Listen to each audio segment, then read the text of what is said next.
OpenAI has a blockbuster week. Starlink goes live in Canada, but Rogers leaves out Musk.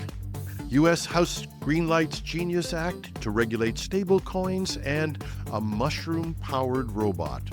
Is that nature's next cyborg? Welcome to #Trending. I'm your host, Jim Love. Let's get into it. OpenAI scored a historic trifecta this week, mastering math, launching a powerful new AI agent, and sparking human triumph in coding. All in all, a pretty good week. A general-purpose OpenAI model solved nearly gold-standard math problems.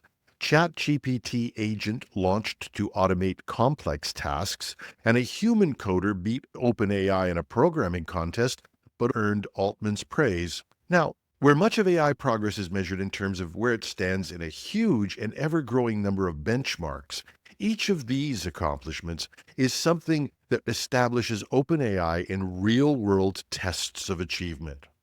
In mathematics, the International Mathematical Olympiad, the IMO, is the world's premier mathematics competition for pre-university students. Held annually since 1959, it brings together the most talented high school mathematicians from more than 100 countries to compete individually in solving challenging mathematics problems. OpenAI's generalist model tackled 5 of 6 IMO questions under full contest conditions. 2 4.5-hour sessions, no external aids, natural language proofs, graded anonymously by former IMO medalists, and it scored 35 out of 42, the gold medal threshold met by only the top 10% of contestants. This is the first time any AI independently achieved gold standard performance, surpassing previous silver-level efforts like Alpha Proof from Google, and it signals a leap from pattern recognition to some genuine creative reasoning. And while it seems strange to be cheering for coming in second place, AtCoder is a respected, long-established Japanese competitive programming platform, widely seen as a rigorous testbed for high-level coding and algorithmic optimization skills. The World Tour Finals and heuristic contests specifically attract top-tier competitive programmers, often including past winners and internationally ranked contestants. And after what was acknowledged as a grueling competition, a Polish coder who goes by the name of Saiho outperformed OpenAI's sponsored model, securing first place while OpenAI took a close second. Altman publicly congratulated the programmers, saying, "Good job, Saiho," highlighting the importance of human skill even amid growing AI capability. Now, this marks a real progression in terms of ChatGPT's coding abilities. You may remember that OpenAI initially ranked in the top 10,000 programmers worldwide last year, moving, according to Altman, to 175th best programmer in the world, and then to the 50th position this year. But now, this isn't Altman's opinion, this is an objective real-world competition. It's within a whisker of the best programmer in this international competition. One caveat is that this competition is reputed to emphasize algorithmic skill over creativity, but it was reportedly that human creativity that took the first place winner over the finish line, just ahead of ChatGPT.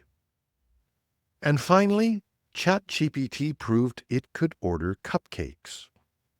On July 17th, OpenAI unveiled ChatGPT Agent, a multi-tool AI that uses its own virtual browser, terminal, and API hooks to handle complex tasks, from calendar planning to making cupcake orders at scale. Now, why cupcakes? When you break it down, it's actually a complex task with lots of variables. Think about it. What size, what cost, what flavors, and more. And as an added bonus, OpenAI research lead Lisa Fulford told Wired that she used agents to order a lot of cupcakes, which took the tool about an hour, and she was very specific about the cupcakes.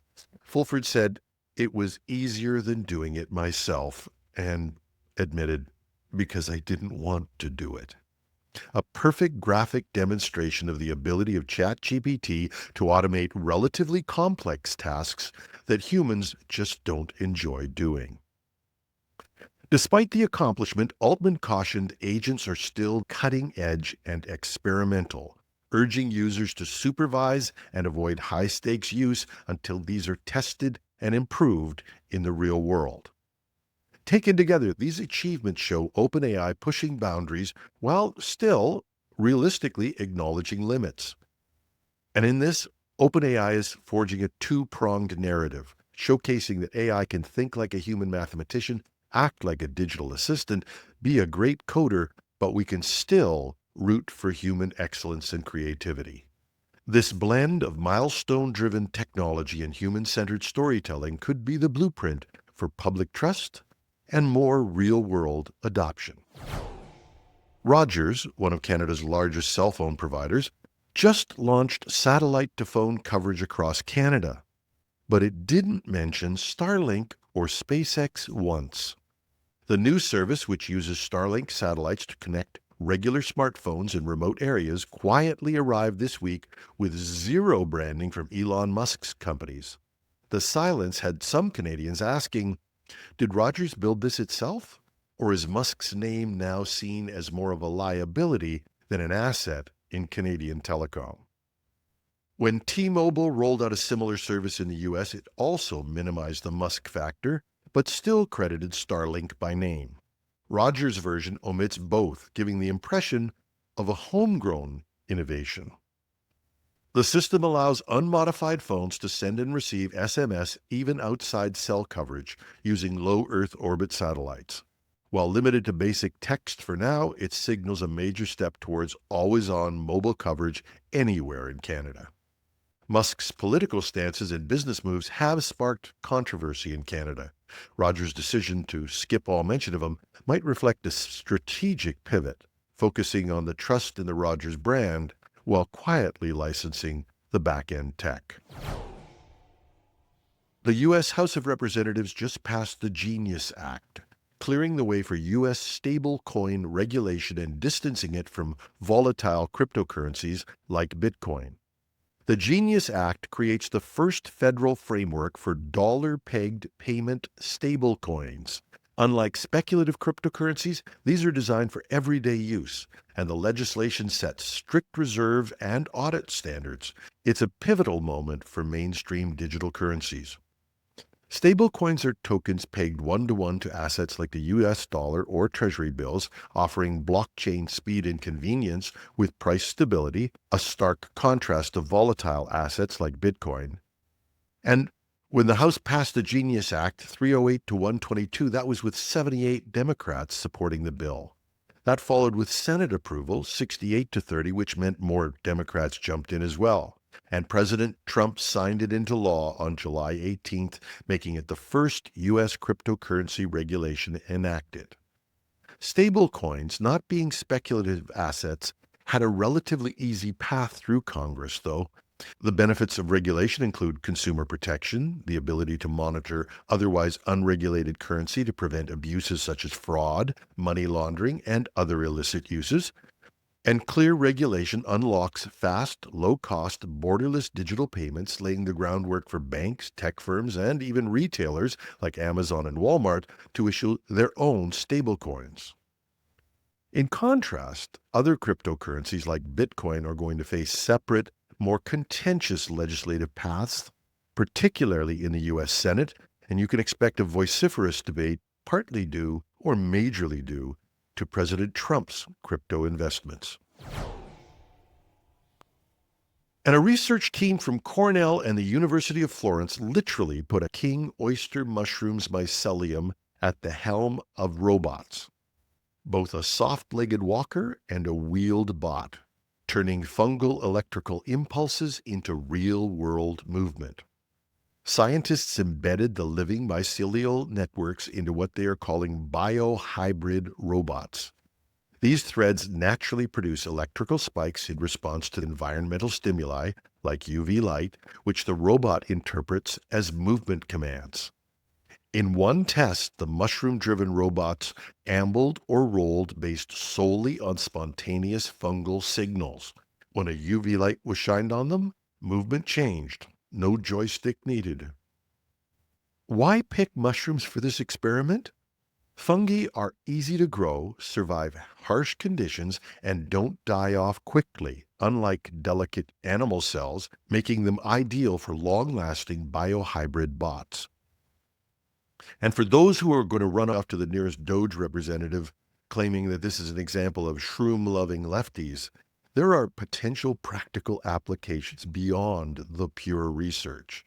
And this could include soil-sensing agricultural bots that deliver nutrients, or fungi-powered devices for space missions, long-lasting, sustainable, and delightfully weird.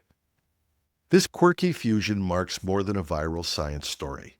It's a playful leap forward to nature-augmented robotics. And for once, it's a robotic development that doesn't have an immediate goal to replace humans. So there's no threat, unless, of course, your management keeps you in the dark and feeds you on bull manure. And that's our show for today. Stay in touch. We'd love to hear from you. You can reach us at technewsday.ca or .com on the Contact Us form. And if you feel like it and you want to support the show while you're there, you can check out the Donate tab and buy us a coffee. You can also find me on LinkedIn, and a lot of you do. And if you're watching this on YouTube, you know what to do. Just leave a comment under the video. And I won't keep you in the dark on this one, and I won't feed you any BS. I'm your host, Jim Love. Have a marvelous Monday.